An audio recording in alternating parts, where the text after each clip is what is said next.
entendu ce cri, elle va mourir là.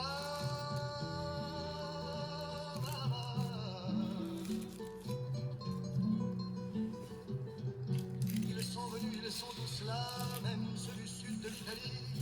Il y a même Giorgio, le fils maudit, avec des présents plein les bras.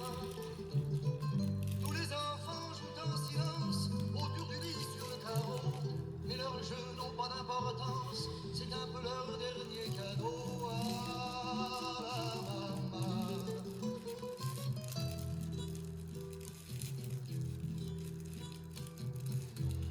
On la réchauffe de baisers, on lui remonte ses oreillers, elle va mourir là.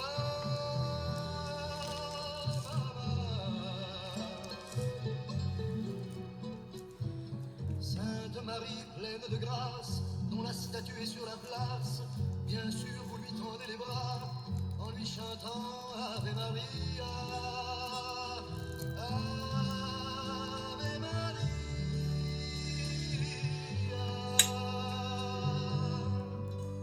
Il y a tant d'amour, de souvenirs autour de toi, la maman.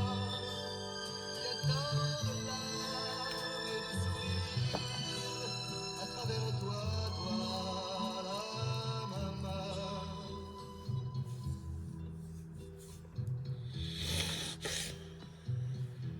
Et tous les hommes ont eu si chaud sur les chemins de grand soleil, elle va mourir là,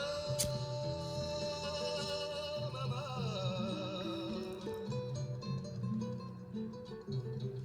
Qu'ils boivent frais le vin nouveau, le bon vin de la bonne treille, tandis que s'entassent pêle-mêle sur les bancs, foulards et chapeaux. C'est drôle, on ne se sent pas triste, près du grand lit de l'affection. Il y a même un oncle guitariste qui joue en faisant attention à la maman.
qui sont 100 fois ni moi.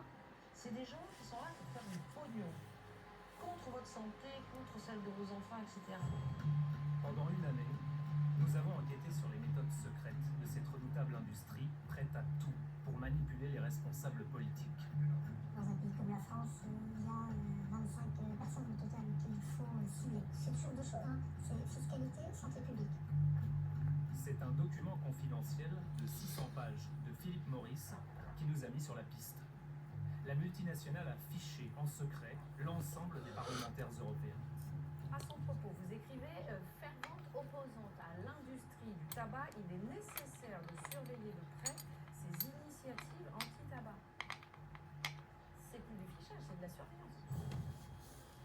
L'industrie du tabac a beaucoup d'argent, au point de verser gracieusement et discrètement chaque année des millions d'euros au budget de l'État français. Mais à Bercy, le sujet dérange. L'embarras est visible. Ils ont très peur. Ils ont très peur? Ouais. Comment ça concerne pas? Non, surtout pas. Notre gouvernement est-il sous l'influence des géants du tabac? Bonjour Monsieur Gatt, est-ce que ça pose pas un problème de conflit d'intérêts que de recevoir l'argent de l'industrie du tabac? Vous arrêtez tout de suite. Je suis l'organisateur. Je vous retire notre accréditation. À Paris, comme à Bruxelles, les autorités politiques tentent d'éviter ces questions qui fâchent. Ça veut dire qu'il n'y aura aucune réponse sur ce sujet, Monsieur Barroso? Travailler pour qui, madame? Je pense de télévision publique française. Tout au long de cette enquête, nous avons rencontré les victimes de cette industrie très puissante, qui aurait obtenu la tête du commissaire européen à la santé. Comme je n'étais ni fragile, ni corrompu, ni influençable, alors la stratégie était de m'éliminer. Accusé de corruption, l'homme le plus puissant sur les questions de santé en Europe affirme avoir été piégé par le lobby du tabac. Scandale à Bruxelles. On est dans une histoire de fou. C'est clair que sur un scandale tel que celui de l'affaire Dali, Barroso devait démissionner. Dans un secret total, les géants de la cigarette ont échafaudé les stratégies les plus morbides. Selon des consultants employés par Philip Morris, les morts prématurées du cancer du poumon seraient pour chaque État un bon moyen d'économiser de l'argent sur les retraites.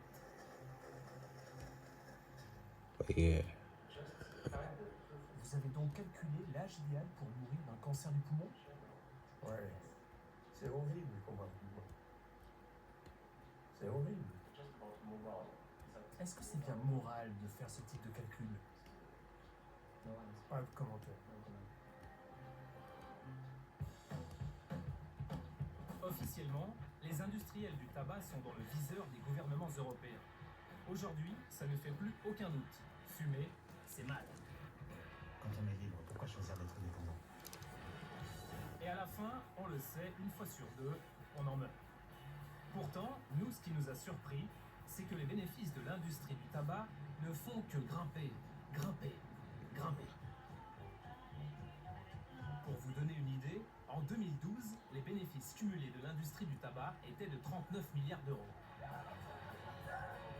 Des bénéfices qui dépassent ceux de McDonald's, Microsoft et Coca-Cola réunis. Il y a comme un truc, non? Ils sont forts, ces cigarettiers. Ce truc, on l'a découvert, et on va vous le raconter. Si vous aussi vous êtes un industriel sans scrupules pour la santé de vos clients, bougez pas, ça peut vous intéresser. Voici le petit manuel secret du vendeur de tabac.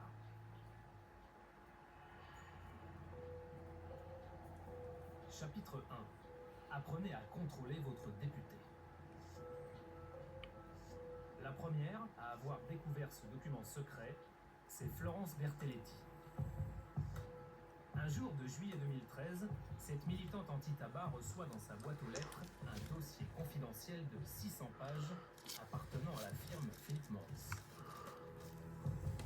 600 pages qui n'auraient jamais dû finir entre ses mains. À l'intérieur, toute la stratégie secrète du géant du tabac pour influencer les autorités politiques européennes. Philip Morris, c'est le leader mondial de la cigarette, la plus rentable des entreprises du tabac cotées en bourse aux États-Unis. Sa marque phare, Marlboro, est en tête des ventes partout en Europe. Florence Bertelletti a passé des nuits entières à éplucher chacune de ces informations, hautement sensibles. درنا معاهم اونتروتيان هاد الناس Nous هادا avons également décrypté ces documents. ديبلاسينا مشينا Première جلسينا page, طاكسي l'intention طلاب du cigarietier ne fait aucun doute. باش C'est écrit استقبلنا en toutes كادر lettres. عنده Objectif, بيسي بحال ديالي bloquer les فرحان به mesures européennes de santé. شاري انا بخدمة ديال 3 ايام On disait, ça depuis très longtemps qu'on disait qu'ils voulaient retarder la directive, c'était la stratégie. Là, c'est écrit noir sur blanc.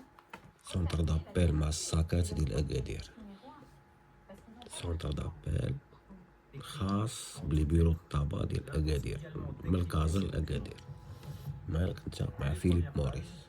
L'intention du cigarettier ne fait aucun doute. C'est écrit en toutes lettres. Objectif, bloquer les mesures européennes de santé. C'est la preuve noir sur blanc. On disait, ça depuis très longtemps qu'on disait qu'ils voulaient retarder la directive, c'était la stratégie. Là, c'est écrit noir sur blanc. Retarder la directive, c'est leur objectif numéro 1. Parce qu'ils n'ont pas l'argument. C'est très simple, l'industrie du tabac, la seule chose qu'ils ont, c'est beaucoup d'argent. Ils n'ont pas l'argument. C'est très simple, l'industrie productive, c'est leur objectif numéro 1. Parce qu'ils n'ont pas l'argument. C'est très simple, l'industrie du tabac, la seule chose qu'ils ont, c'est beaucoup d'argent, beaucoup de lobbyistes, et ils connaissent extrêmement bien le processus législatif. Une des choses les plus incroyables que j'ai découvert, c'était le nombre de lobbyistes qui travaillaient sur ce dossier. 161 lobbyistes. 161 lobbyistes pour influencer les élus européens. Avec une seule mission, les convaincre de ne pas adopter une directive trop sévère contre l'industrie du tabac. Une directive, c'est l'équivalent d'une loi qui s'applique pour les 28 pays membres de l'Union européenne et ses 500 millions d'habitants.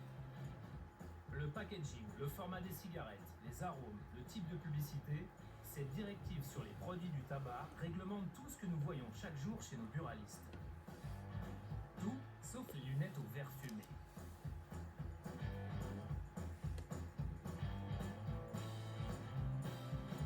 La directive tabac est l'un des textes les plus importants en Europe en matière de santé. Pendant 3 ans, entre 2011 et 2014, les lobbyistes de Philip Morris ont œuvré dans l'ombre pour retourner nos parlementaires.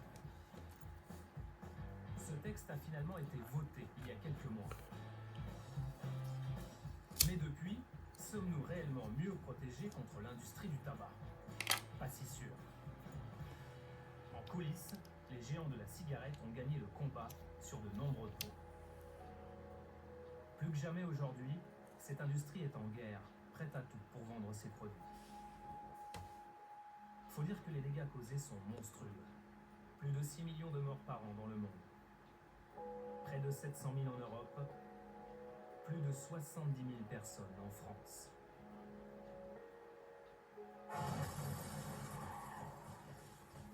« 22 fois le nombre de tués sur nos routes. Le tabac est une sorte d'immense carambolage permanent. D'ici à la fin de ce documentaire, 16 personnes en France vont mourir des suites d'une maladie liée au tabac.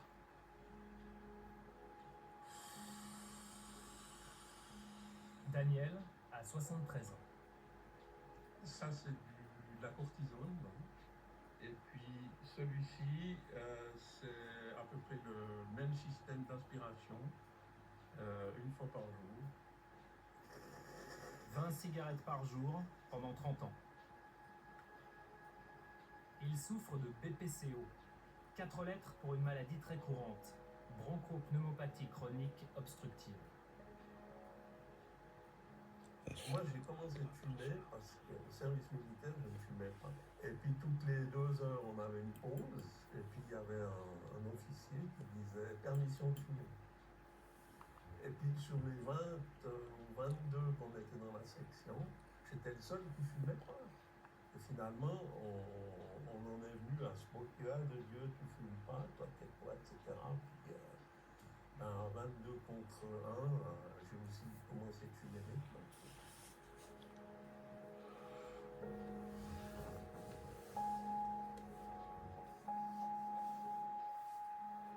Sophie, elle, c'était 30 cigarettes par jour pendant 30 ans. À 54 ans, elle aussi doit faire avec cette BPCO. Je me souviens, enfant, je me disais, quand je serai grande, c'était c'était comme un métier. Je me disais, quand je serai grande, je serai fumeuse. C'était un truc qui était valorisé. Et oui, puis j'ai un souvenir un peu de films américains où les femmes fumaient, avec des voix graves comme ça. Enfin, il y avait quelque chose de très, je sais pas, que ce soit Coco Chanel ou une dépendante fumait. Et donc, ça véhiculait une image de cow-boy au féminin et j'aime beaucoup cette idée de cow-boy au féminin. Daniel et Sophie ont commencé à fumer à une époque où c'était plutôt open bar. Dans les années 70, on pouvait fumer partout. Au bureau, la pipe c'était un must. Dans la cour du lycée, ces petits nuages qui sortaient de notre bouche, ça voulait dire qu'on était love. En business class, obligé, il fallait s'en griller une pour en être. C'était aussi le temps du grand mensonge chez les industriels du tabac, jusqu'au début des années 90, comme lors de ses auditions devant le Sénat américain. I believe nicotine is not addictive, yes. I believe nicotine is not addictive. I believe that nicotine is not addictive. I believe that nicotine is not addictive. Cigarettes and nicotine clearly do not meet the classic definitions of addiction. Depuis, le discours des cigarettiers a changé. Tous ont été forcés de reconnaître les conséquences catastrophiques de leurs produits. Pour faire baisser le nombre de fumeurs, des lois de plus en plus restrictives ont été votées en France et dans le reste de l'Europe. Nouvelle offensive en France contre les fumeurs, une hausse de 15% du prix des paquets l'année prochaine et une nouvelle réglementation pour la publicité. Depuis le début des années 90, le prix des clopes n'a cessé d'augmenter. Les lieux où l'on pouvait fumer en public ont disparu les uns après les autres. Fini la petite blonde sur le comptoir. Fini aussi la clope anti-stress à 10 000 mètres d'altitude. Je suis pas fumé, mais je suis pas content. Je vis très mal ce genre d'atteinte à la liberté de fumeur. Il y a un peu plus d'un an, le gouvernement français a frappé fort en proposant un paquet neutre.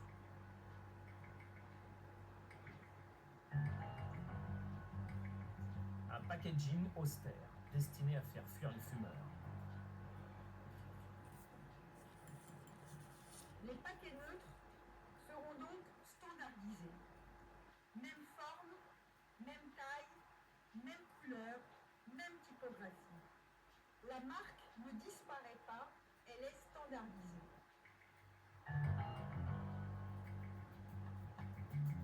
Devant ces lois qui se durcissent, les lobbyistes du tabac deviennent de plus en plus offensifs vis-à-vis des élus.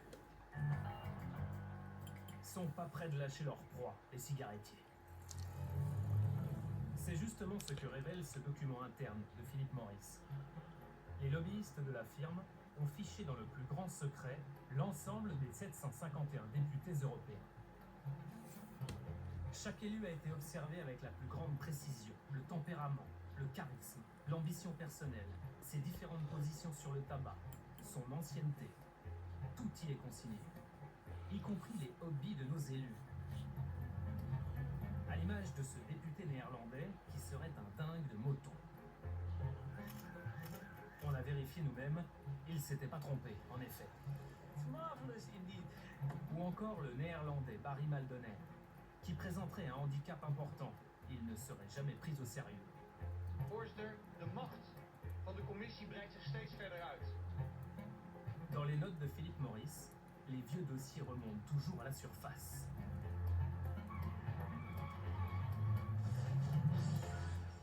Vous aviez déjà imaginé ça avant? Non, pas à ce point-là. Parce que là, dans ce document, c'est non seulement qu'ils sont tous fichés, mais ça reprend les rendez-vous qui ont eu lieu par année. Donc ça remonte à... Il développe une relation avec chaque parlementaire, chaque année, l'une après l'autre. Les réunions qui sont planifiées pour le futur. Ensuite, les arguments qui vont être discutés lors de la réunion avec ces parlementaires et les arguments que eux, l'industrie du tabac, va apporter aux parlementaires. Des députés dans le viseur. On se croirait dans un polar où le suspect est filé sans le savoir. Les renseignements sont précis. Ils peuvent un jour ou l'autre servir les intérêts de l'industrie du tabac. Comme ces quelques mots en face d'un député européen français, Damien Abad. Ils recherchent plus de visibilité politique. Donc ils vont l'utiliser pour, je sais pas, en tout cas, ils font une recherche psychologique politique de chaque député. Dans ces fichiers, deux grandes catégories apparaissent, les verts et les rouges. Les verts sont considérés par Philip Morris comme des alliés potentiels. Comme cet élu européen de l'Est de la France, vu par la firme comme un bon orateur. Un très bon orateur. Et il va, voilà, donc il regarde les types de politiques qui peuvent avoir un impact sur les autres et ils ont toute une stratégie à ce niveau-là. Maurice Hortefeux, premier cercle de Saint-Denis. D'un côté les verts, les pro-tabac, et de l'autre les rouges, les anti-tabac. Pour Philippe Morris, certains députés seraient dangereux, comme les Françaises Corinne Lepage, Françoise Grossetête ou Michel Rivasi. Toutes les trois à surveiller de près, selon la firme américaine. Françoise Grossetête, fervente opposante à l'industrie du tabac. Nous avons fait une copie de ce fichier et nous l'avons présenté à ceux qui n'auraient jamais dû le voir. Voici par exemple la députée de droite, Françoise Grossetête.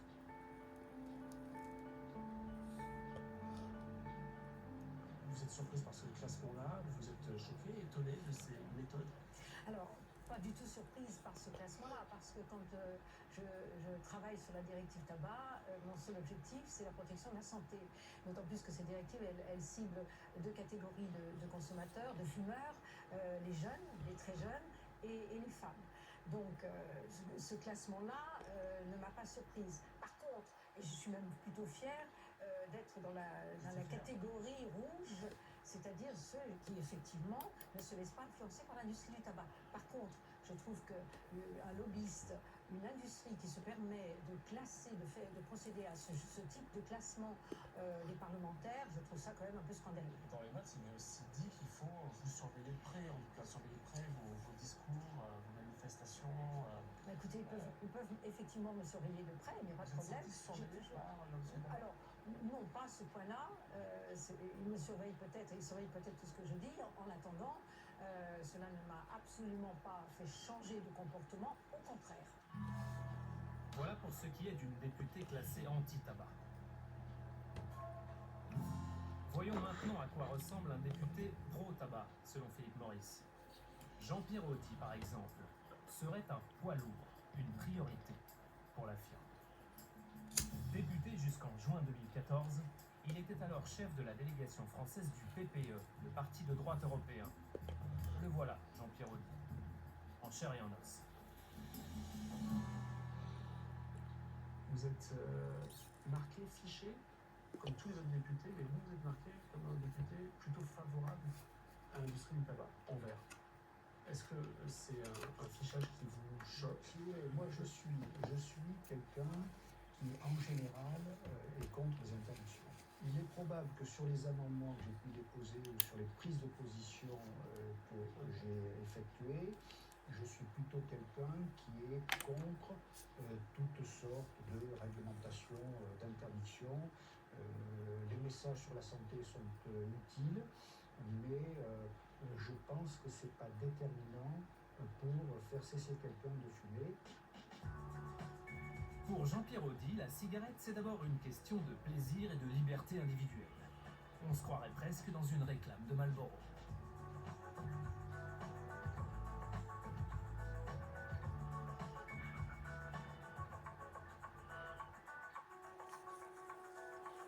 Ce n'est pas l'industrie du tabac qui tue, c'est la nicotine. L'industriel ne fait que produire quelque chose dont l'être humain a envie de consommer. Vous analysez ça comme quelque chose qui tue, moi j'analyse ça comme quelqu'un qui s'achète du plaisir. C'est un produit où l'être humain prend du plaisir. Si la consommation du tabac fait plaisir à des êtres humains, moi je suis contre l'interdiction. Ce qui est le plus fort, c'est la volonté des êtres humains d'accomplir. pour me dire Mac, il n'y a rien qui existe. À partir du moment où un consommateur de tabac veut consommer du tabac, qui transite par la mafia, alors par contre, Si je veux acheter de l'héroïne, je peux. par contre, C'est ça? Si je veux acheter de l'héroïne, je peux. non, parce que sur l'héroïne, il y a des phénomènes d'accoutumance qui sont de telle sorte que... Le tabac aussi. Comment? Il y a des phénomènes d'accoutumance au tabac. Oui, mais vous pouvez vivre en fumant du tabac. 700 000 morts par an. Combien d'héroïne consomment ses parents en France? Je sais pas. Nous, on sait. En France, l'héroïne, c'est environ 750 morts par an. Le tabac, 73 000. Ces députés perçus comme des alliés de Philip Morris... Des millions de nous vues. en rencontrons C'est ce que plusieurs. tu veux dire. Et à notre grande surprise, certains Rien à comme voir. Gaston Franco ne semblent pas plus gênés que ça d'être fichés. C'est toi.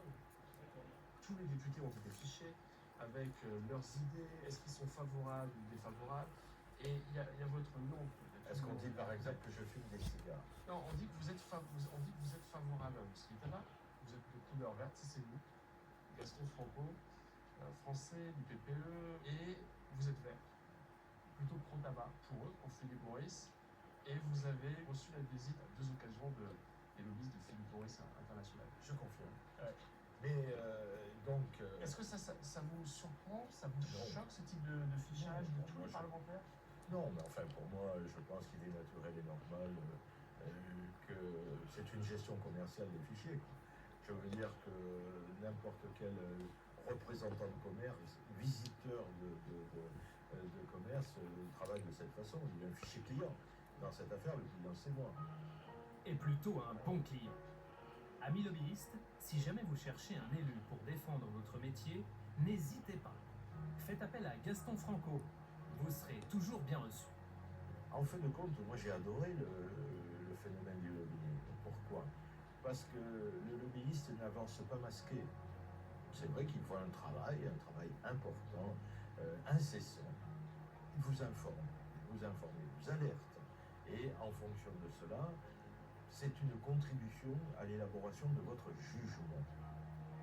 Et moi, quand un lobbyiste sort de mon bureau, j'ai l'impression d'être mieux informé que quand il est rentré. Pour nous faire nous-mêmes une impression, nous, on avait bien envie de rentrer dans le bureau des lobbyistes de Philip Morris. Et fait exceptionnel, le leader mondial de la cigarette nous a ouvert grand sa porte. Bon, il a quand même fallu discuter pendant près de 4 semaines avec ce conseiller de l'agence Havas qui gère l'image publique de la firme, et il n'est pas commode. Pour répondre à nos 1227 questions, Philip Morris a envoyé l'un de ses plus robustes porte-parole, un Suisse italien, Tommaso Di Giovanni, 82 kilos. Pour tout vous dire, l'ambiance était tellement sympa qu'on entendait des mouches voler.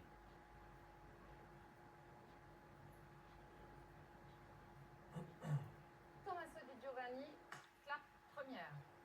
On a récupéré un document, il date de 2012, il est confidentiel. Alors ça, c'est quasiment la totalité du document. Là, nous, on en a une partie. Il vient de chez vous. Et quand on le consulte, on est très surpris parce qu'on se rend compte que vous avez fiché tous les parlementaires, mais tous les parlementaires avec beaucoup de détails. Pourquoi vous faites ça? C'est une manière simplement d'avoir une idée de ce que ces élus ou ces fonctionnaires publics pensent à l'égard de sujets qui sont importants pour la filière et pour notre entreprise. On a regardé par exemple, pour un élu qui est assez neutre vis-à-vis du tabac, il s'agit de Damien Abad. Vous écrivez par exemple en recherche d'une meilleure visibilité politique. C'est écrit ici, hein. Looking for more political visibility. C'est ici, donc exactement là sur le fichier.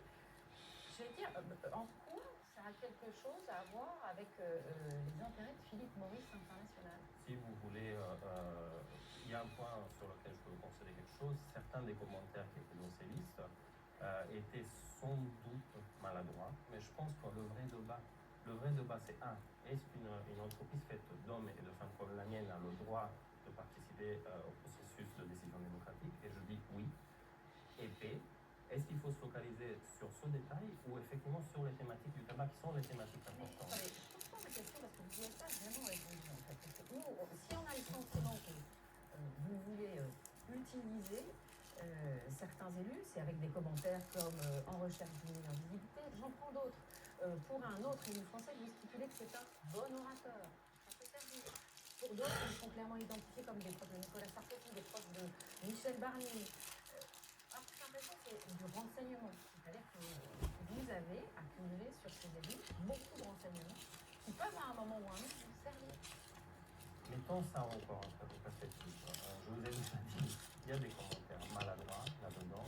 Vous m'avez montré Ça, c'est maladroit, ça fait beaucoup de maladresse. quelques commentaires maladroits, oui, mais par rapport à la totalité des lignes que vous voyez dans ce document, vous allez voir qu'il ne s'agit pas d'une énormité. Alors vous dites, vous avez l'air de dire, de minimiser et de dire qu'on est allé chercher les 3 commentaires maladroits au milieu de tout ce qui pouvait exister. Alors je vais vous prendre ce qui concerne Françoise Grostel, députée de droite. À son propos, vous écrivez fervent opposante à l'industrie du tabac, il est nécessaire de surveiller de près ces initiatives anti-tabac.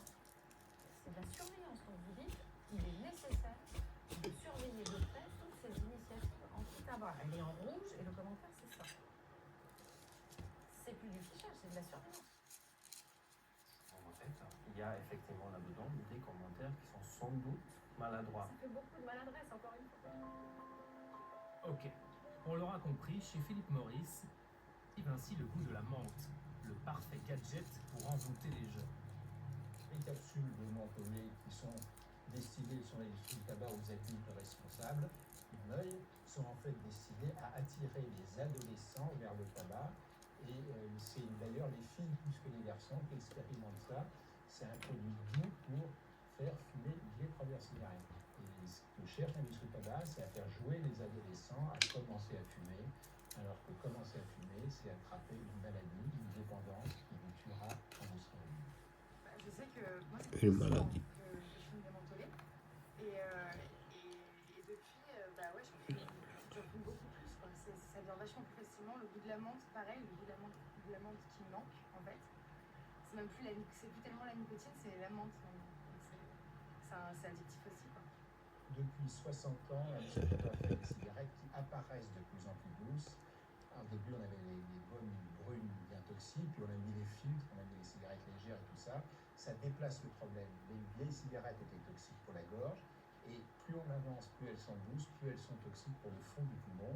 Et c'est par le fond du poumon que tous les toxiques du tabac vont après passer dans tout le corps, toucher le cerveau, les vaisseaux, etc. Ce que nous a dit le professeur Dotzenberg, on ne l'a pas gardé pour nous, on l'a répété à Jeanne et ses amis. Vous saviez ça? Vous n'en avez jamais été informé? Et ça vous paraît... Ça vous fait peur?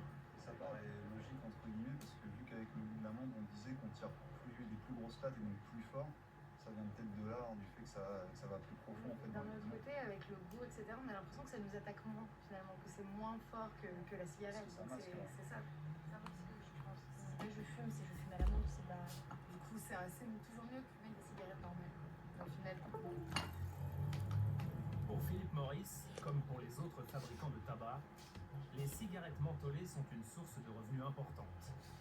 Dans les couloirs de Strasbourg, les lobbyistes du tabac ont bataillé dur contre l'interdiction du menthol. Mais en vain. L'interdiction des arômes a été finalement votée. Cette fois, c'est Santé publique 1, lobby 0.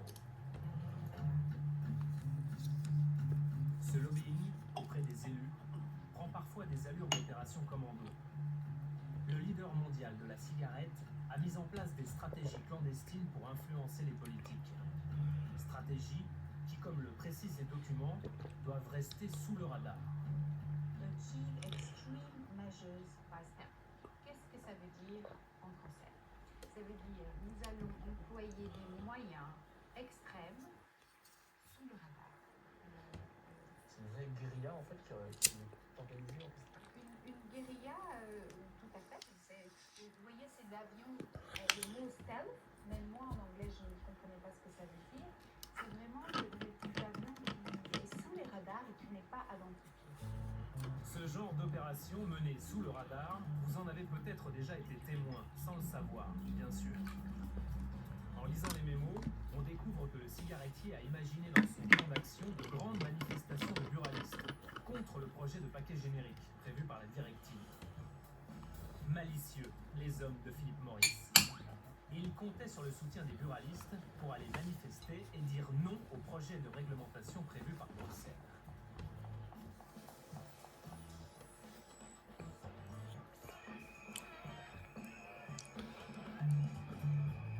La grogne des buralistes. Les buralistes sont furieux, ils vont manifester demain.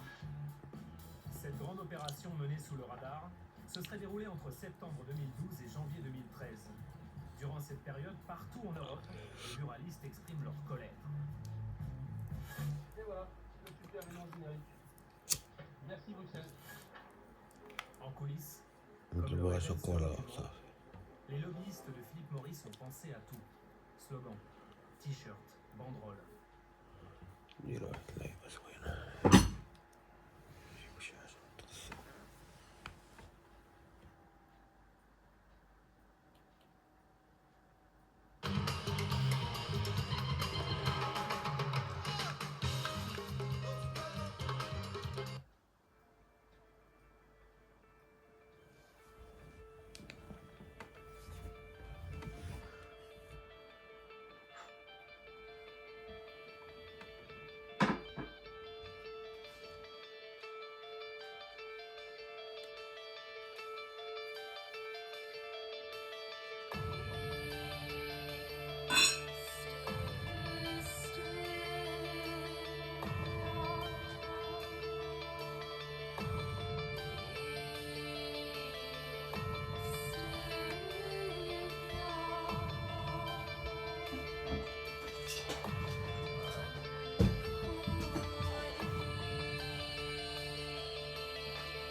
me she gone, she been gone tonight. I ain't seen my baby since night of old last. I wanna get drunk, get her off of my mind. One bourbon, one scotch, one bill. And I sat there, getting high, stoned, knocked out. And by that time, I looked on the wall at the old clock again. And by that time, it was 1:45. Last call for alcohol. I said, hey, Mr. Bartender, what do you want? One bourbon, one scotch, and one bill. One bourbon, one scotch, and one bill. One bourbon, one scotch, and one bill.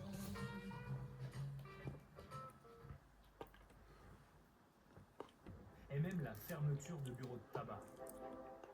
La manifestation bénéficiera de soutien politique, ceux entre autres de Jean-Pierre Audy et Brice Hortefeux.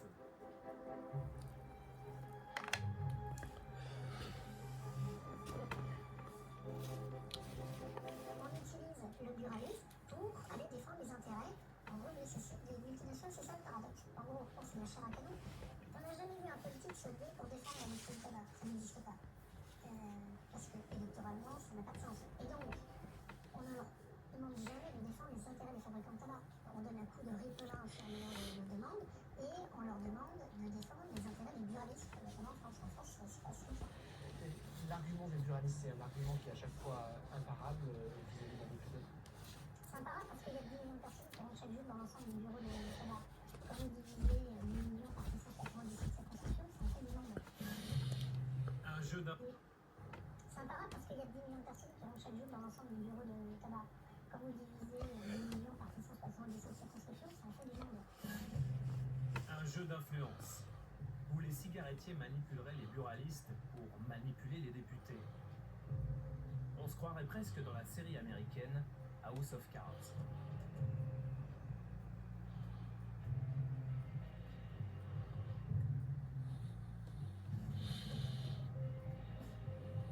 Est-ce que les buralistes, c'est d'une certaine façon le lobby du tabac? En tout cas, les buralistes disent que non, la réalité, c'est clairement le lobby du tabac. C'est le faux-nez de l'industrie du tabac. Est-ce qu'il y a des liens financiers entre le lobby du tabac et le lobby des buralistes? Oui, il y a des liens financiers via la publicité et via les services commerciaux, les délégués commerciaux qui sont sur le terrain. On fidélise les buralistes en disant, en gros, achète-moi telle marque ce mois-ci, j'ai besoin de mettre en avant tel produit et je te ferai des points cadeaux, des cadeaux qui ne sont absolument pas déclarés. Donc c'est du black qui est donné chaque année sur plusieurs dizaines de millions d'euros chaque année.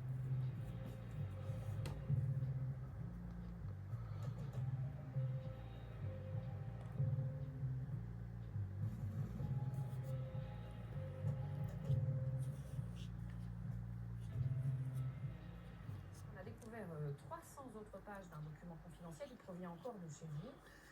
Cette fois, il s'agit de la totalité de la stratégie de PMI. Voilà, c'est ici. Et il y a une page qui a retenu vraiment notre attention. Regardez, c'est écrit en anglais ici. C'est, voilà, on est ensemble, si vous voulez, Achieve Extreme Measure by Stealth. Je vous montre une image. Stealth, c'est un mot qu'on utilise pour ça, pour un avion furtif. C'est un avion furtif, pour les avions non détectables. Donc vous dites, en gros, on va accomplir. De stupidity, tout à l'heure. John Daly affirme être la victime d'une grande machination, destinée à le faire tomber. Il accuse les services de la Commission européenne d'avoir accéléré sa chute.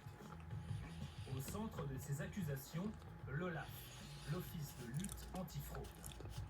Cette structure, qui compte pas moins de 160 investigateurs, aurait, selon John Daly, redoublé d'imagination pour rendre crédibles les accusations de corruption portées par le lobby du tabac. L'OLAF est dirigé par cet ancien magistrat italien, Giovanni Kessler.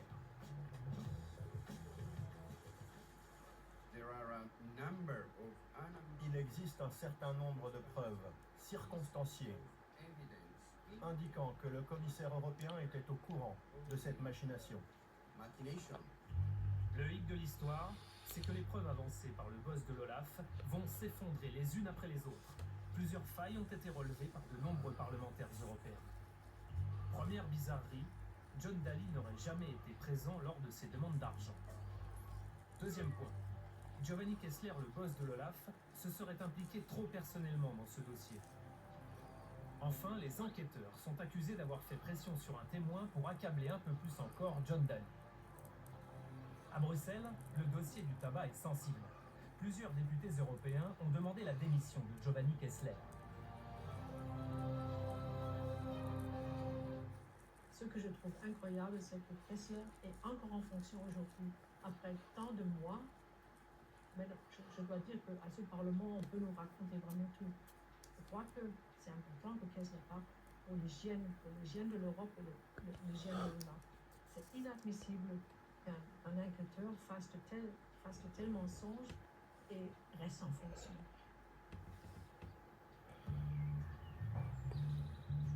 À Bruxelles, José Bové tape également du poing sur la table. Il est fondamental que ceux qui croient dans l'Europe soient ceux qui demandent que les institutions soient les plus transparentes. Comme on dit en français, il faut nettoyer les écuries d'Augias. Moi, je trouve M. Kessler très ambigu dans ce dossier. Évidemment, sur la façon de mener uniquement l'enquête à charge, et pas du tout à décharge. Quand on lit l'ensemble du document, il n'y a rien à décharge, tout est à charge. Et donc, tout est pris pour argent comptant. L'Office de lutte antifraude a-t-il sciemment menti pour charger le commissaire européen? Son directeur général s'est-il laissé manipuler par le lobby du tabac? En était-il complice? C'est à Giovanni Kessler en personne que nous posons toutes ces questions.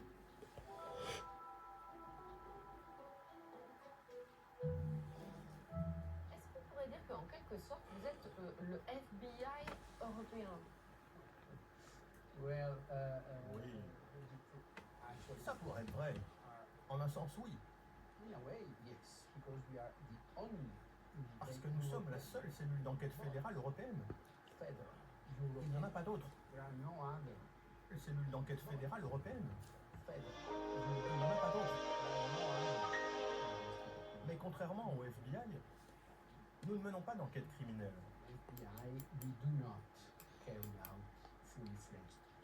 Nous n'avons pas le pouvoir du FBI.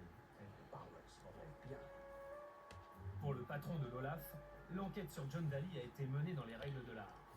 Ce n'est pourtant pas l'avis de son propre comité de surveillance qui, dans un rapport confidentiel, estime que Giovanni Kessler a manqué d'impartialité dans cette investigation. Cet organisme de surveillance vous reproche même d'être intervenu personnellement dans cette enquête parce que vous, Monsieur Kessler, vous avez entendu des témoins dans l'enquête. Vous devez être le garant de l'indépendance de l'enquête, donc il recommande que le directeur général se réfrène de prendre autant de risques et de se mettre dans une potentielle situation de conflit d'intérêts. Oui. Pour le coup, vos services... Oui, c'est leur opinion. Mais si je peux m'expliquer, premièrement, ils n'ont pas dit que mon impartialité est en cause. Leur opinion, mais c'est une instance de l'Olaf, de votre propre maison. Oui. Au final, qui signe ce rapport? Qui signe les recommandations? C'est le directeur général. Donc, est-ce que je suis en conflit d'intérêts quand je signe le rapport de l'enquête de l'Olaf? Donc il n'y a pas de problème. Oui, j'ai participé à l'enquête et oui, je suis le responsable de cette enquête. Vous n'avez pas l'impression que M. Daly a payé alors qu'il était innocent? Il a payé, mais pas à cause de nous, les enquêteurs. Il a dû démissionner. Il a dû prendre ses responsabilités. C'est tout. Ses responsabilités d'homme politique sur la base de faits avérés que nous avons constatés.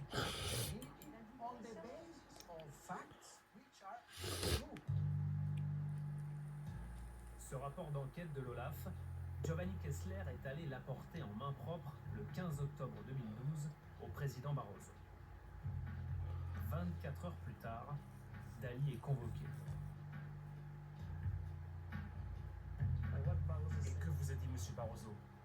Il m'a dit, écoutez, j'ai ce rapport qui dit que vous êtes impliqué dans cette affaire. J'ai essayé de lui dire que c'était faux, que je n'étais pas impliqué. Il m'a dit, écoutez, je me fiche de vos explications, vous devez partir. Il a dit, vous devez partir? Oui, il m'a demandé de partir. Et il m'a dit, sur mon bureau, j'ai 2 communiqués de presse déjà rédigés. L'un qui explique que je vous ai viré, l'autre qui explique que vous avez choisi de démissionner. Il n'avait pas rédigé de communiqué pour dire que je restais. Il avait préparé ces 2 communiqués qui annonçaient mon départ. Je lui ai dit, est-ce que je peux voir ce rapport? Il m'a dit non, c'est confidentiel. Alors, je lui ai dit, écoutez, j'ai besoin de 24 heures pour consulter mon avocat, prévenir ma famille. Il m'a répondu, vous avez 30 minutes.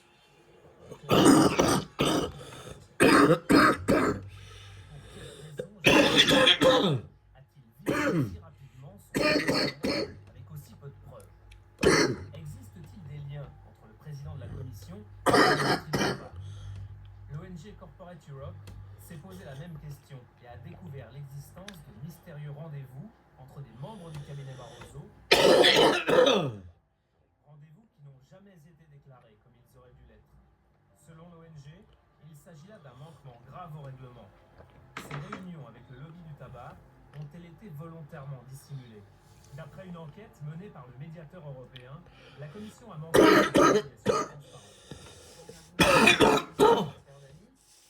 De suite, on est tombé sur des dysfonctionnements de la commission, des dysfonctionnements même au niveau du cabinet de M. Barroso. Parce qu'on ne peut pas reprocher à M. Dalli de ne pas avoir fait un rapport détaillé avec un intermédiaire pour bien vérifier que, et pour avoir une transparence sur la façon dont c'était ces rendez-vous, que M. Barroso lui-même ait reçu l'industrie du tabac sans qu'il y ait de rapport. C'est vraiment 2 poids 2 mesures. Donc, je trouve que cette affaire l'affaire Dalli a montré vraiment des dysfonctionnements internes au sein de la commission et au sein du commissaire. C'est clair. Aïe. Le scandale celui de l'affaire Dalli, Barroso devait démissionner parce qu'il a couvert le lave et il a été l'instigateur parce que ce commissaire. Monsieur Barroso est responsable de ce fiasco démocratique et véritablement aussi de cette contre-enquête contre John Dalli. Je crois que là-dessus, il n'y a aucune ambiguïté. On l'a relancé plusieurs fois, mais M. Barroso n'a pas souhaité nous accorder une interview. Il n'avait pas le temps de nous expliquer. Têtus que nous sommes, nous avons quand même un peu insisté. Nous nous rendons au Parlement européen. Il intervient ce jour-là dans l'hémicycle. On n'allait pas non plus le déranger en pleine intervention. Alors, on a patienté à la sortie. Mais le discours du président, il était long, interminable. On a même eu le temps de filmer la moquette. Bonjour Monsieur le Président, Élise Lucet, France 2. C'est votre dernière session parlementaire en tant que président de la Commission. Est-ce que vous avez des regrets? Je pense notamment à la démission de John Dalli. Est-ce qu'elle était véritablement justifiée d'après vous? Et ça, c'est déjà été bien expliqué. Il a présenté sa démission. Il n'y avait pas de possibilité de continuer dans la commission avec les problèmes politiques qu'on avait suscités. Mais est-ce que vous n'avez pas le sentiment d'avoir poussé à la démission quelqu'un qui était un présumé innocent? S'il n'avait pas présenté sa démission, je l'aurais forcé de démissionner, bien sûr. Vous l'auriez forcé de démissionner? Bien sûr, s'il n'avait pas, raison, alors. parce qu'il n'a pas répondu aux critères du code conduite Ah, quels critères exactement? Bon, madame, Non, mais c'est très intéressant, ce débat est très intéressant. Exactement, parce que s'il s'agit des rendez-vous non il y a déjà déclarés, eu des explications s'il là-dessus. s'agit des rendez-vous non déclarés, votre cabinet, le secrétariat général de la Commission, a eu des rendez-vous non déclarés aussi. France 2, télévision publique française. Est-ce que vous pouvez répondre à ma question sur ce 2 poids 2 mesures sur les rendez-vous non déclarés? Madame, tout cela a déjà été répondu formellement. Il y a des centaines de pages d'éclaircissements. Bah, écoutez, là, non. Il y a des cas Quand même. Pas eu de réponse précise, Monsieur Barroso. C'est pour ça que je me permets. On a demandé rendez-vous à votre cabinet plusieurs fois. Comme on n'a pas obtenu ce rendez-vous, je viens le voir. Et c'est pour ça que je me permets de vous reposer cette question qui est Qui tout peut permettre ça? Des dizaines de fois, je ne vais pas répéter. Les arguments sont plus. Monsieur Barroso, mais sur le deux poids deux mesures, pas vraiment. Pardonnez-moi, hein, lui, il a démissionné et votre cabinet, votre secrétariat général, a priori, il s'est rien passé sur ces rendez-vous non déclarés. Ça veut dire qu'il n'y aura aucune réponse sur ce sujet, monsieur Barroso? Ça veut bien dire ça, Élise. Aucune réponse? Aucune réponse. Quel était l'objet de ces rendez-vous avec l'industrie du tabac? Parlait-il de pêche à la ligne? De la solitude de l'ours polaire? Ou bien de tricot? Non, vous n'y êtes pas. Nous, on a bien une petite idée. Peut-être parlait-il argent, gros sous. Peut-être discutait-il des sommes colossales que l'industrie du tabac verse à la Commission européenne. Nous avons découvert l'existence d'importants virements d'argent en provenance des 4 grandes firmes du tabac. Le montant donne le vertige. Plus de 2 milliards d'euros. Les versements ont commencé en 2004. Certains se poursuivront jusqu'en 2029.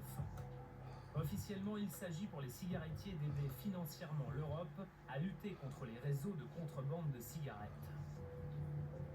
Mais en réalité, nul ne sait avec précision ce qui est fait de cet argent. À qui profite-t-il vraiment?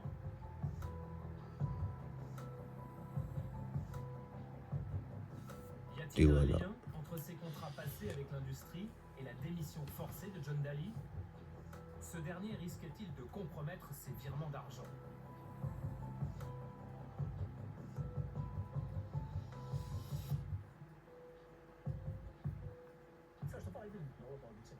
Tout d'abord, je n'avais pas connaissance de ces accords passés avec le lobby du tabac parce qu'ils ont été tenus très secrets.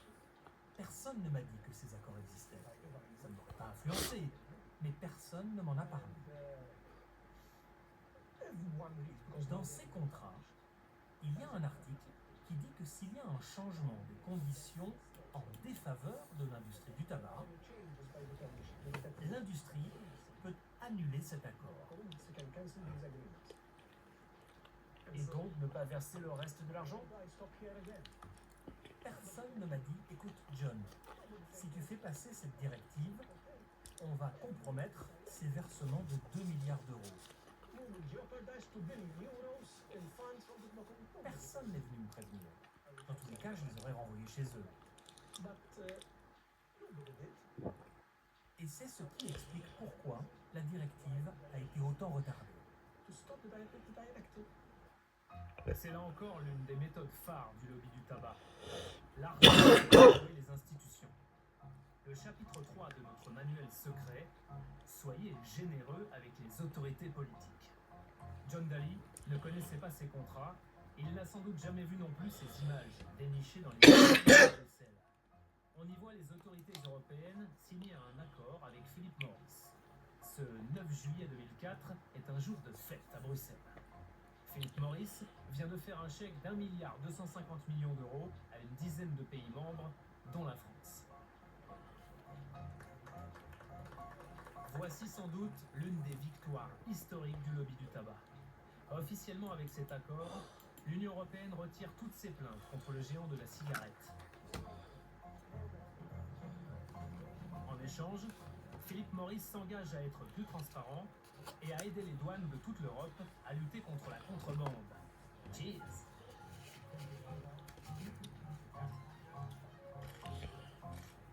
Au pupitre de la Commission européenne, une drôle d'impression, comme si le PDG de Philip Morris venait de prendre le pouvoir. En étant réunis aujourd'hui, nous envoyons un message fort à tous ceux qui organisent les réseaux de contrebande de cigarettes. Nous sommes unis dans ce combat. Grâce à cet accord, nous tournons enfin une page. Et nous mettons fin à des relations qui étaient, plutôt litigieuses.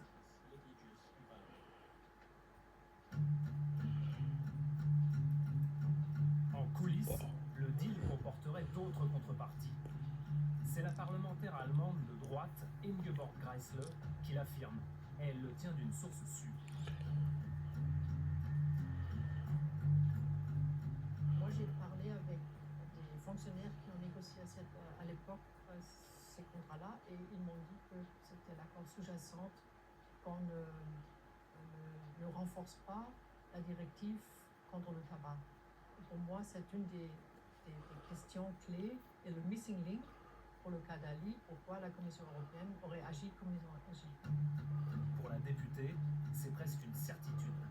L'Europe aurait accordé des faveurs aux industriels du tabac sans que ses concitoyens n'en soient informés. Tout ça dans le dos de John Daly. Si c'est vrai qu'à l'époque, la Commission européenne aurait promis de ne pas renforcer la lutte anti-tabac, c'est-à-dire là, l'industrie peut acheter la législation. C'est ce qui est inadmissible. L'entreprise Philip Morris a-t-elle demandé la démission de John Daly parce qu'il gênait les intérêts des cigarettiers? A-t-elle mis en place un plan secret pour salir la réputation du commissaire? Ici, il y a écrit Target European Commissioner. Donc ça veut dire cible, commissaire européen. D'accord? C'est écrit en gros ici. Et ici, c'est écrit tout autour, là, tout ce qu'on voit aussi ici autour, c'est la presse internationale, la presse nationale, la presse locale. Toutes les flèches vont vers cette cible qui est le commissaire européen. Écoutez, je ne connais pas le contexte, donc je ne vais pas commenter. Mais il est sous vos yeux, il vient de chez vous. Regarde sur Alternative. Finalement, une transaction pour empêcher des procès. Et deux, évidemment, ça mène ensuite un blanc-seing, puisqu'on parle de milliards d'euros qui sont donnés. Dans ce genre d'accord, vous avez toujours l'idée de renouveler cet accord. Donc l'OLAF, il se dit à un moment donné, j'ai réussi à obtenir quelques milliards d'euros. À la fin de ces contrats, j'essaierai d'avoir à peu près la même chose. Normal. Ce deal, passé avec l'industrie du tabac, crée un immense conflit d'intérêts.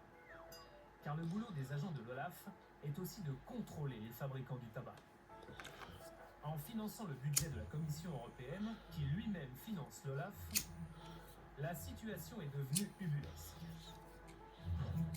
Dans le contrat, il est même prévu que les cigarettiers s'engagent à entraîner les agents des douanes.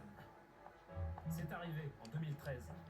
Les agents de l'OLAF se sont rendus au siège de l'un de leurs suspects, une multinationale du tabac, non pas pour la contrôler, mais pour y recevoir une formation.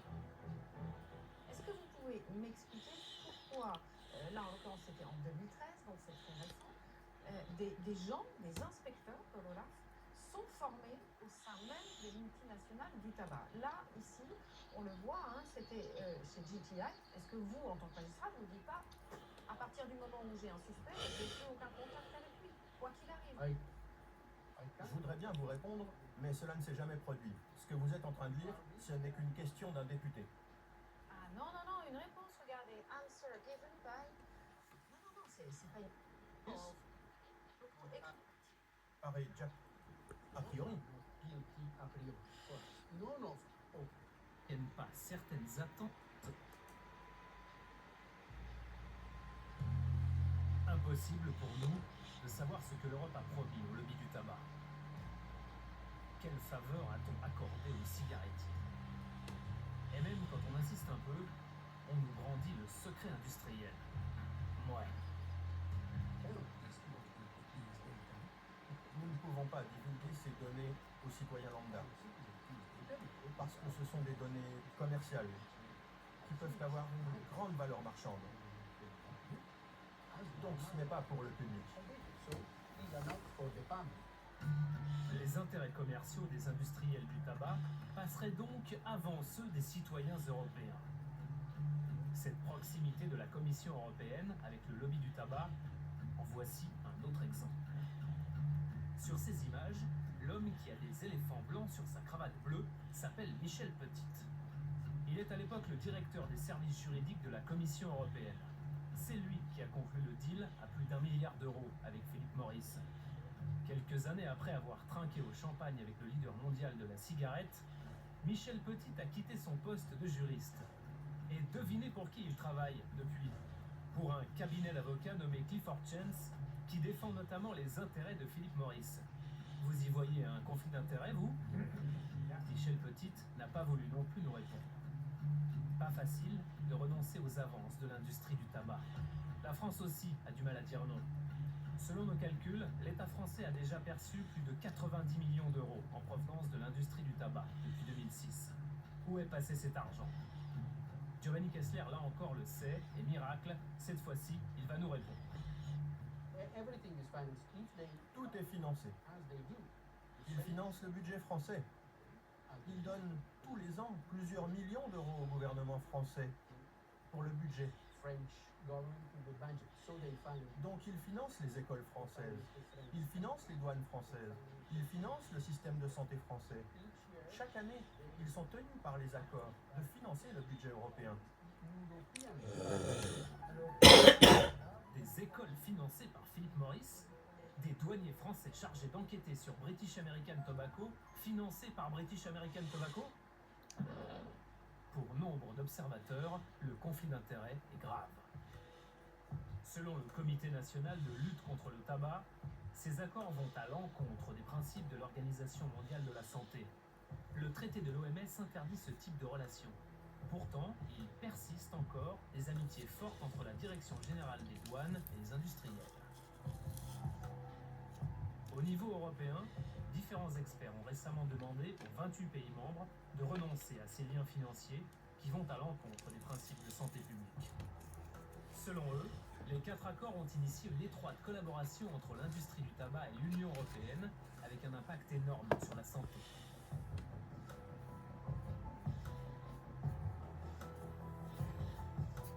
En France, ces contrats ont été signés par différents ministres du budget.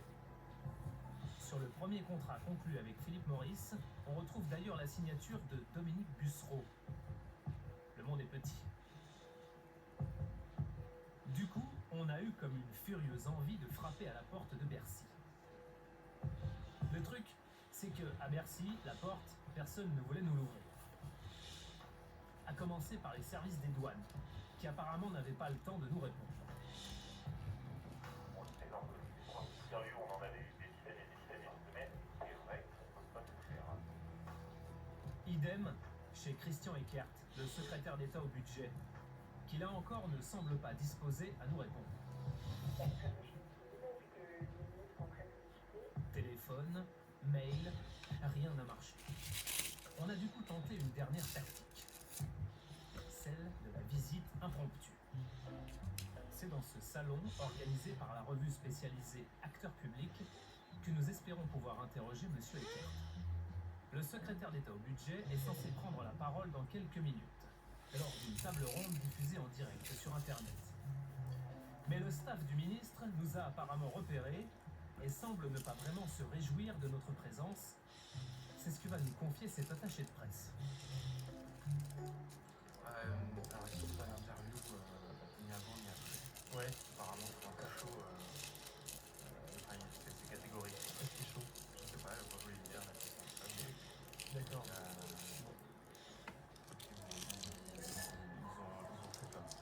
Ils ont fait peur? Ouais. Ils en parlaient pas? Je sais pas. Ils sont pas par un truc cadré sur le plateau comme ils l'ont prévu. Quand j'aurais dit équipe France 2, je serais content. Et en fait, pas trop. En fait, pas trop. Ouais. Donc, leur officier de sécurité vous a vu. Ah. Et il va vous. Qu'est-ce qu'on va faire une tournée, je pense. Ah bon, carrément? Bah, je sais pas. Non, non, simplement c'est pensé après. La conseillère com du ministre, la voici, en pleine technique de diversion. Derrière elle, son ministre en profite pour passer incognito. Raté. On voulait vous poser une question en fait sur l'argent de l'industrie du tabac qui finance en partie notre budget. Et est-ce qu'on peut vous interroger après? Une autre fois. Une autre fois? C'est possible juste après de... C'est ça que ça veut. On a pris contact il y a quelques mois déjà. En fait, est-ce que ça pose pas un problème de conflit d'intérêt que de recevoir l'argent de l'industrie du tabac? Vous arrêtez tout de suite, je suis l'organisateur, je vous retire votre accréditation, laissez les invités tranquilles, je suis journaliste. Nous n'irons pas plus loin. Vous êtes sur une manifestation privée, soyez gentil. Privé? C'est même un confrère qui nous bloque le passage. Je suis journaliste aussi, enfin je pense. Soyez gentil, je posais juste une question au secrétaire du budget sur l'industrie du tabac. Devant notre caméra apparaît alors un responsable des douanes françaises. Bonjour. Arrêtez votre caméra, s'il vous plaît, je vais venir vous parler. Je vais vous le dire. Moi, je suis de la douane. Donc, vous voulez un rendez-vous soit avec la douane, soit avec moi. Moi, je suis le directeur de communication On a communiqué ensemble par mail et vous m'avez pas répondu. Voilà. Bon. Donc on va vous donner un rendez-vous si vous voulez. Si vous voulez faire une interview, vous viendrez la faire. D'accord, mais c'est possible de la faire dans les jours qui viennent? Ouais. D'accord, ok. Bonne nouvelle. Sauf que ce responsable a un deal particulier à nous proposer. Le deal, il est très clair. Moi, clairement, je ne souhaite pas que le ministre il apparaisse sur le reportage. Sinon, il n'y a pas. Moi, je ne vous donne pas d'interview, c'est ça. Un deal pour protéger le ministre? Finalement, ce ne sera pas nécessaire. En insistant une fois de plus, Pierre acceptera de nous donner une interview.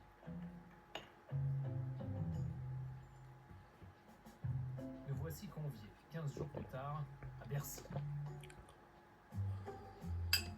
Sur ces 90 millions, il y en a 2 millions qui viennent a priori selon les estimations de Imperial Tobacco et British American Tobacco, deux sociétés qui ont proposé spontanément d'elles-mêmes de donner cet argent à l'État français. Où va l'argent exactement? Ce n'est pas le gouvernement français qui a négocié des montants. En tout cas, ce n'est pas notre gouvernement qui a négocié des accords. Où va l'argent? L'argent va au budget général, comme on produit des amendes, il y a une uniformité des recettes de l'État. Bien sûr que cet argent est remis dans l'organisation de la lutte contre la fraude au centuple. Et vous comprenez notre question, les services de Bercy que vous représentez sont en charge de contrôler l'industrie du tabac, de la surveiller, voire de la sanctionner s'ils se rendent coupables de fraude. Dans le même temps, votre ministère accepte de signer des contrats qui prévoient des versements importants d'argent. Est-ce qu'il y aura des conséquences graves? Non, sont décidées par le gouvernement. Communauté européenne ont été transcrits en français par le gouvernement de ça représente la possibilité pour la France d'avoir accès à l'ensemble des informations qui nous permettent de surveiller la production internationale et qui franchissent les frontières. Sans cet argent-là, dans le on n'a pas d'informations sur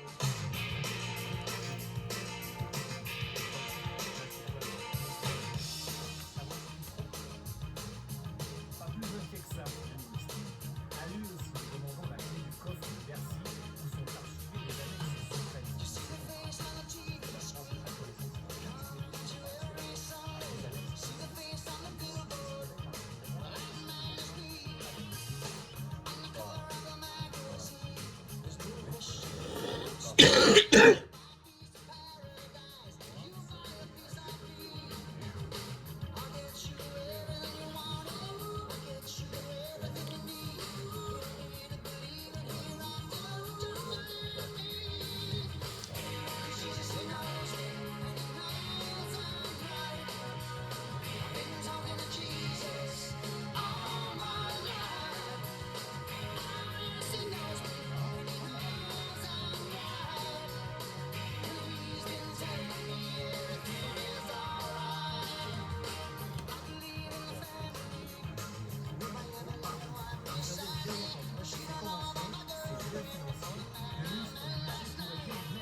tabac chaque année, eh bien, si l'on veut lutter contre les ravages du tabac, il nous faudra prendre des mesures qui soient des mesures fortes.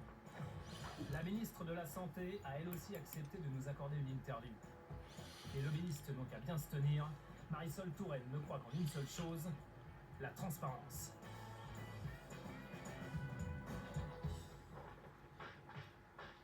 Pour moi, la clé, c'est la transparence. Au fond, on doit pouvoir dire clairement avec qui on travaille.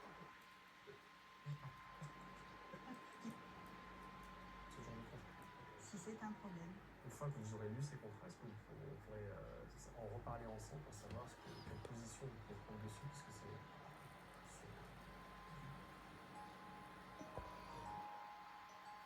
Comment lutter contre l'industrie du tabac quand on accepte de transiger avec elle? D'un côté, 14 milliards d'euros par an de recettes fiscales. De l'autre, 47 milliards d'euros de coûts pour la collectivité et des milliers de cancers à soigner. Cela fait maintenant une année que l'on enquête sur les industriels du tabac. Et il se passe quelque chose de bizarre. On commence presque à avoir de la compassion pour eux. C'est vrai quoi. Mettez-vous un instant à leur place. C'est pas facile leur job. Ça consiste à trouver toujours le bon argument pour vendre un produit qui va tuer une fois sur deux celui qui l'achète. Respect. Chez Philip Morris, ils pensent l'avoir trouvé cet argument. C'est là l'épilogue de notre petit manuel. Si vous voulez devenir un bon vendeur de tabac, sachez trouver l'argument qui tue. Cet argument, il est dans ce dernier document. Il s'agit d'une étude menée par une société de consultants mandatée par Philip Morris. 23 pages d'audit qui glacent le sang. Objet de l'étude, convaincre les gouvernements que grâce aux morts du tabac, il est possible de faire de belles économies sur les retraites. C'est écrit en toutes lettres. La mortalité causée par les cigarettes crée un impact positif sur les finances publiques. Fumer tue, et ce serait une super nouvelle pour le pays. Chez Philip Morris, on voit la mort autrement.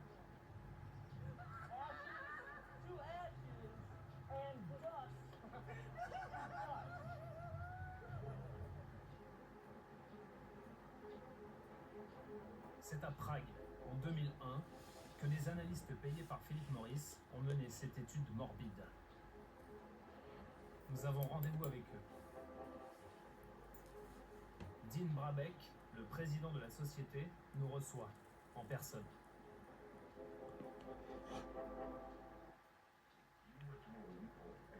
D'après notre enquête, vous avez mené une étude, vous avez montré que ces morts prématurées pouvaient permettre de faire des économies. Exactement pour ce type de calcul.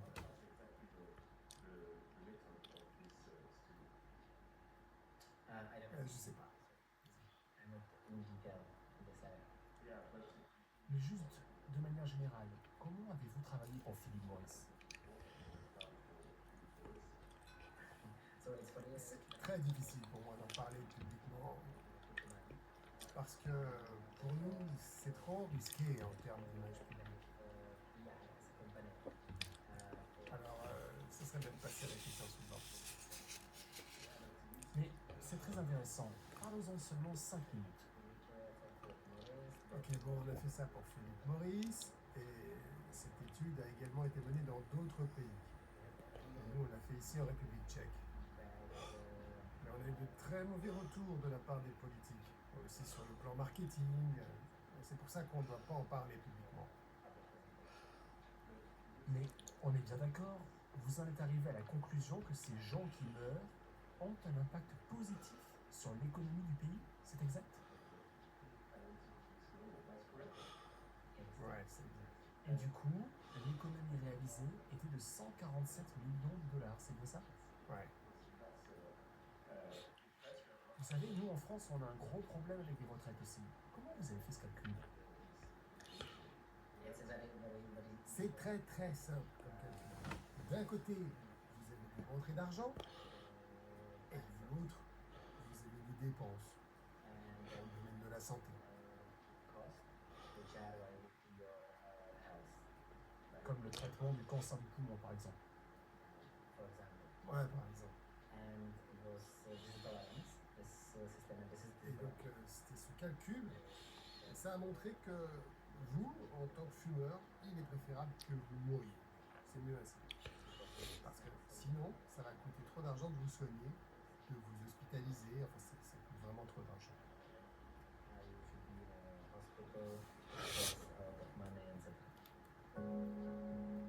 Oui, vous avez bien entendu. Le mieux pour vous est de mourir. Économiquement, du moins. En fumant, vous faites ainsi un geste pour la collectivité. Vous aidez votre gouvernement à résoudre le problème des retraites. Merci pour lui.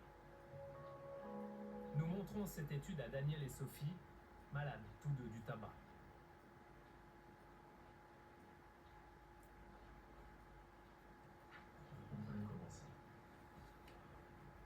C'est horrible pour moi. C'est horrible. On en vient à souhaiter la mort du fumeur. Moi, j'ai de la peine à comprendre un argument pareil.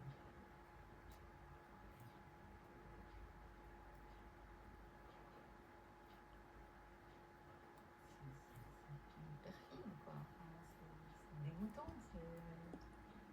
Enfin, on n'est pas très surpris. On sait que enfin, tout ça est à visée économique. Mais présenté comme ça, c'est un fact. Oui. Ça veut dire que l'être humain n'est pas une priorité. La santé n'est pas une priorité. L'étude commandée par Philip Morris ne s'arrête pas là. Elle dit aussi que si vous deviez mourir d'un cancer du poumon, ce serait mieux de le faire après avoir payé un maximum d'impôts.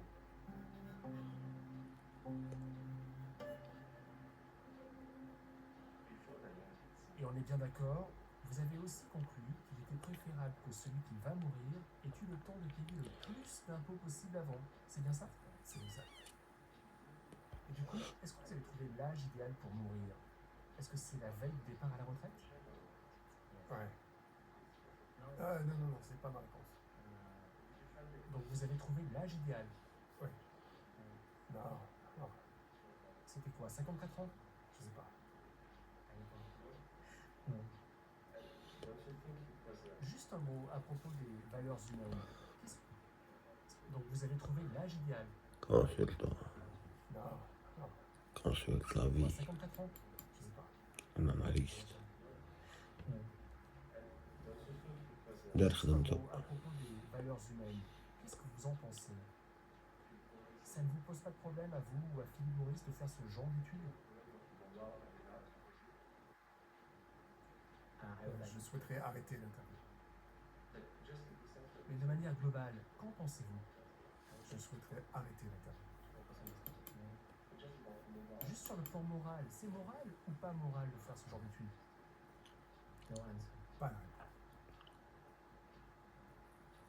Là, on a beau insister, c'est vraiment la fin de l'interview.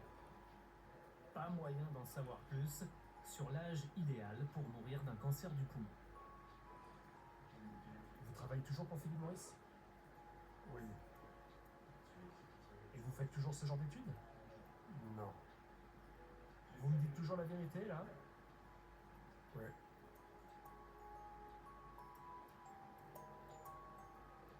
C'est-à-dire que vous avez répertorié toutes les maladies.